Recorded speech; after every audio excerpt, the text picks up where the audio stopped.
بسم الله الرحمن الرحيم بناوي خداي بخشند و مهربان نون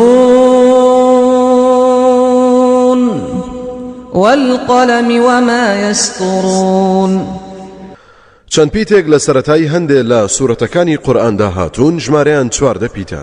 نیوەی کۆی پیتەکانی زمانی عەرەبین بۆ سەلماندنی ئیعجاز و مەزنی و گرنگی قورئان کە لە توانای هیچ کەسدا نییە بەو پیتانە کتێبێکی ئاوا بێوێنە دابنێت. بەڕادەیەک هەتا ئەگەر هەموو گرۆی ئادەمیزاد و جن کۆ ببنەوە بۆ ئەو مەبەستە بێگومان ناتوانن. هەروەها چەندەها نهێنی تریشی تێدایە. زانەکان لە هەندێکی دواون هەندێکیشیان وتویانە هەر خوددا خۆی زانایە بەنهێنی ئەو پیتانە. سوێن بە پێنووس و ئەوەی کە دەینووسن. ئەم سوێن خواردنە نیشانەی نرخی خوێندن و زانستە لە لای خودای گەورە. ما أنت بنعمة ربك بمجنون. ئەی پێغەمبەر تۆ بەهۆی ناز و نیعمەتی پەروەردگارتەوە دوورید لە شێتیەوە وەکو نەفامان دەڵێن. وإن لك لأجرا غير ممنون. بێگومان پاداشتێکی نەبڕاوە بۆ تۆ ئامادەیە.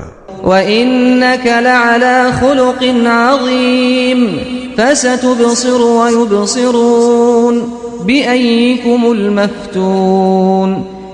بەڕاستی تۆ لەسەر ڕەوشت و خویەکی زۆر جوان و پەسند و بێوێنە و مەزنیت. سەرنجام تۆ دەبینیت و دەزانیت و ئەوانیش دەبین و دەزانن شێتێتی بە کامتانەوەیە. إن ربك هو أعلم بمن ضل عن سبيله وهو أعلم بالمهتدين. بەڕاستی پەروەردگارت خۆی دەزانێت چێ لە ڕێبازی ئەو لایداوە و گومڕابووە چێش ڕێبازی هیدایەت و ئیمانی گرتۆتە بەر و ڕاستە لەگەڵ خوددادا.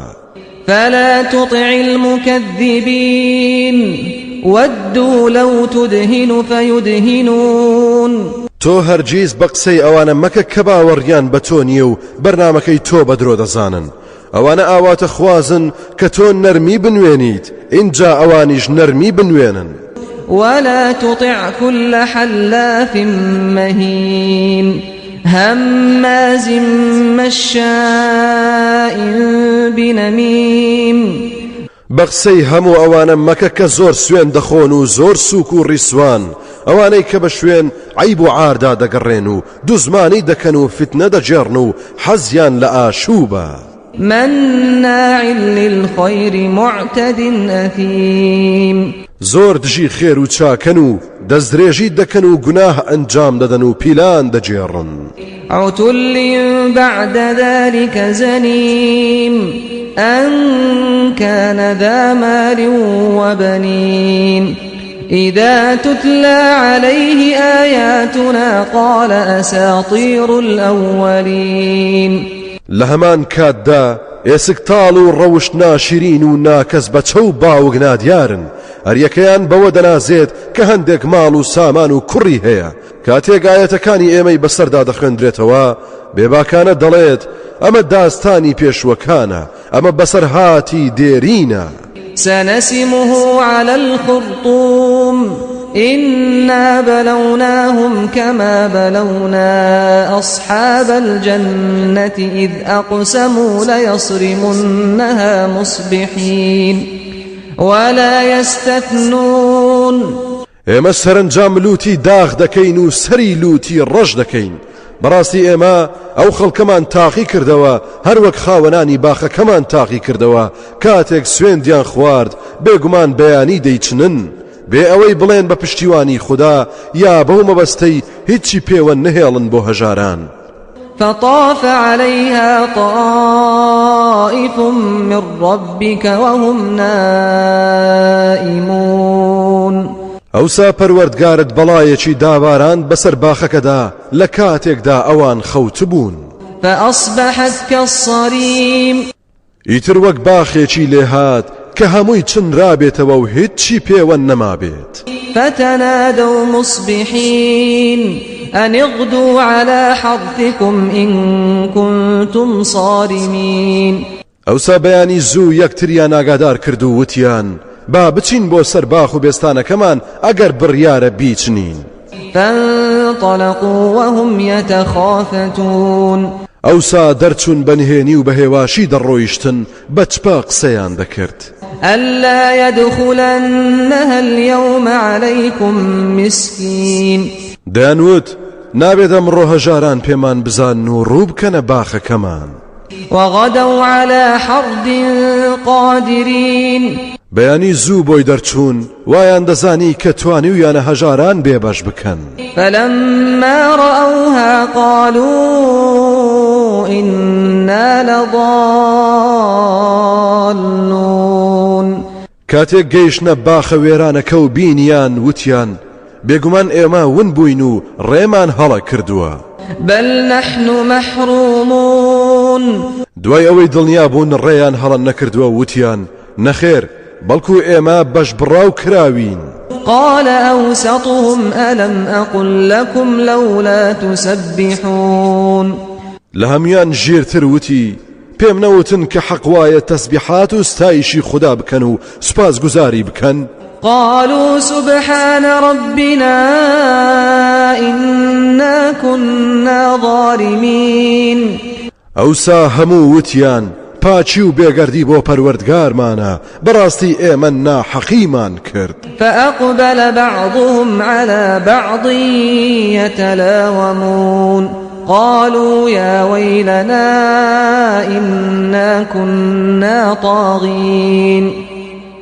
ئەوسا ڕویان کردە یەکتر و دەستیان کردە لۆمەکردن و سەرزانشکردنی یەکتری و وتیان هاوار بۆ ئێمە بەڕاستی ئێمە پیا و خراپ و لە سنوور دەرچوو بووین کەی ئەو ڕەزیلیە ڕاستە عسى ربنا أن يبدلنا خيرا منها إنا إلى ربنا راغبون ومێدەوارین کە پەروەردگارمان لەم باخە باشترمان پێ ببەخشێت ئێمە ئیتر تەمێ بووین دەرس و ئامۆژگاریمان وەرگرت ئیتر ئێمە بەڕاستی بە هیوای ڕەزامەندی خوددا هەوڵ دەدەین و بە هیوای بەخششی ئەوین كذلك العذاب ولعذاب الآخرة أكبر لو كانوا يعلمون سزای ئەم ژیانە ئاوایە و سزا و ئازاری قیامەتیش سەختترە ئەگەر خەڵکی بیان زانیایە إن للمتقين عند ربهم جنات النعيم بەڕاستی بۆ خوددا ناس و پارێزکاران باخەکانی بەهەشتی پڕ لە ناز و نیعمەت لەلای پەروەردگاریان ئامادەیە أفنجعل المسلمين كالمجرمين ئایا ڕەوایە پاداشتی مسلمانان وەک تاوان بار و تاوانکاران بێت ما لكم كيف تحكمون ئەوە چیتانە چۆن حکم و بڕیاری ناڕەوای وا دەردەکەن أم لكم كتاب فيه تدرسون إن لكم فيه لما تخيرون ئایا کتێبێکی ئاسمانیتان بۆ هاتووە تیایدا بخوێنن تا هەرچی ئێوە بتانەوێت بە ئارەزوی خۆتان هەڵی بژێرن أم لكم أيمان علينا بالغة إلى يوم القيامة إن لكم لما تحكمون یا سوێنتان لەسەرمانە کە تا ڕۆژی قیامەت هەرچیتان بوێت ئەوە بێت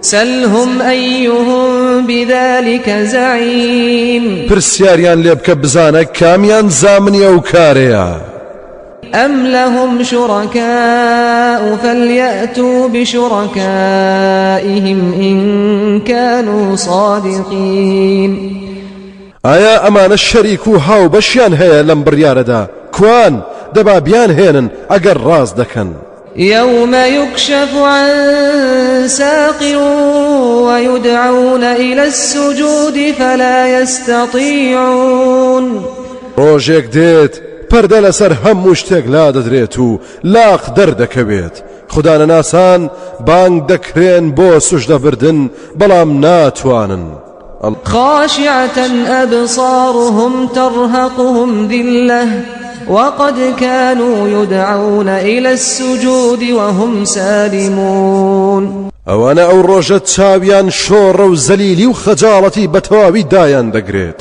چونکە کاتی خۆی بانگ دەکران بۆ نوێژکردن و سۆژدەبردن لە کاتێکدا لەو پەڕی تەندروستی و سربەستیدا بوون بەڵام گاڵتەیان پێی دەهات فذرني ومن يكذب بهذا الحديث سنستدرجهم من حيث لا يعلمون وازم لێ بهێنا بۆ ئەوانەی کە بڕوا بەم گفتارە ناهێنن ئێمە ئەوانە بۆ سەرنجامی ناکامیان بەرەبەرە چێژ دەکەین بێ ئەوەی بەخۆیان بزان و هەستی پێ بکەن وأملي لهم إن كيدي متين مۆڵەتیان دەدەم بەڵام هەرگیز لە سزای ئێمە ڕزگاریان نابێت چونکە بێگومان دەسەڵاتمان تۆکمەیە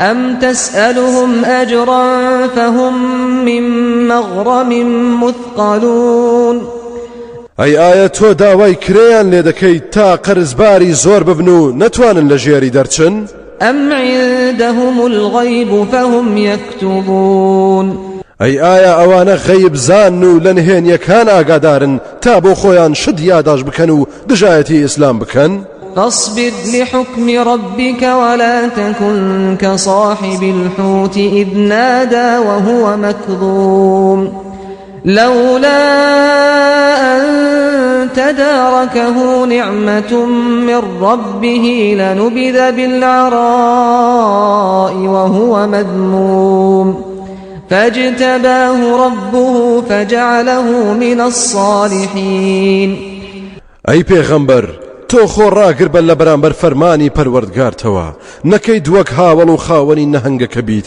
کە یونس پێغەمبەرە لە کاتێکدا کە دڵی پڕ بوو لە خەفەت و پەژارەیەکی زۆرەوە پاڕایەوە و لاڵایەوە ئەگەر ڕەحمەت و بەخشندەی پەروەردگاری فریای نەکەوتایە هەروە لەو دەشتەدا بەبێ ناز دەمایەوە بەڵام پەروەردگاری هەڵی بژارد و خستیە ڕیزی چاکانەوە دوای نزا و پەشیمانی وإن يكاد الذين كفروا ليزلقونك بأبصارهم لما سمعوا الذكر ويقولون إنه لمجنون وما هو إلا ذكر للعالمين أي پیغمبر بەڕاستی ئەوانەی کە بێ باوەڕ بوون کاتێک کە گوێیان لە قورئان دەبێت نزیکە بە چاویان هەڵت دێرن دەڵێن ئەم پێغەمبەرە دەستی لێوەشێنراوە لە کاتێکدا قورئان تەنها بریتیە لە یاد خستنەوە و بێدارخەرەوەی هەموو خەڵکی